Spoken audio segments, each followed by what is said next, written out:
Welcome to our channel. Today we how to uninstall Jupyter extensions in Chrome. Easy tutorial step by step clearly. To uninstall Jupyter extensions in Chrome, begin by opening your Google Chrome browser. Locate the three vertical dots in the top right corner of the window. Click on these dots to open the menu. From the drop-down menu, select More Tools. In the submenu, click on Extensions. This will take you to the Extensions page, where you can see all installed extensions. Scroll through the list to find the Jupyter extension you want to uninstall.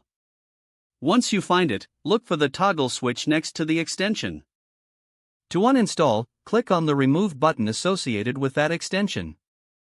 A confirmation dialog will appear, asking if you're sure you want to remove the extension. Click on Remove again to confirm. After removal, the extension will no longer be active in your browser. You can close the Extensions tab to return to your normal browsing. If needed, you can repeat these steps to uninstall any other Jupyter extensions. If the page does not load, refresh the browser or try again in a private or incognito window.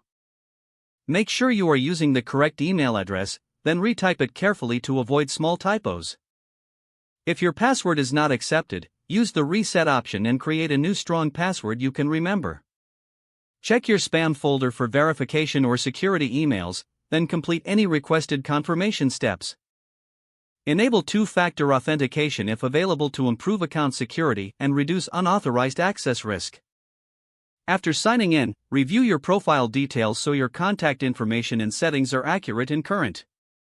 If you see an error message, note it down and try again after restarting your device and internet connection. Log out when you finish, especially on shared devices, to keep your account and payment information secure. If the page does not load, refresh the browser or try again in a private or incognito window.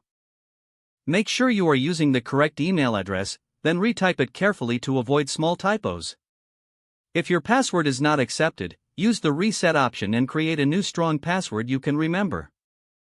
Check your spam folder for verification or security emails, then complete any requested confirmation steps. Enable two-factor authentication if available to improve account security and reduce unauthorized access risk. After signing in, review your profile details so your contact information and settings are accurate and current. If you see an error message, note it down and try again after restarting your device and internet connection. Log out when you finish, especially on shared devices, to keep your account and payment information secure. Don't forget to like this video and subscribe to our channel for more step-by-step tech guides.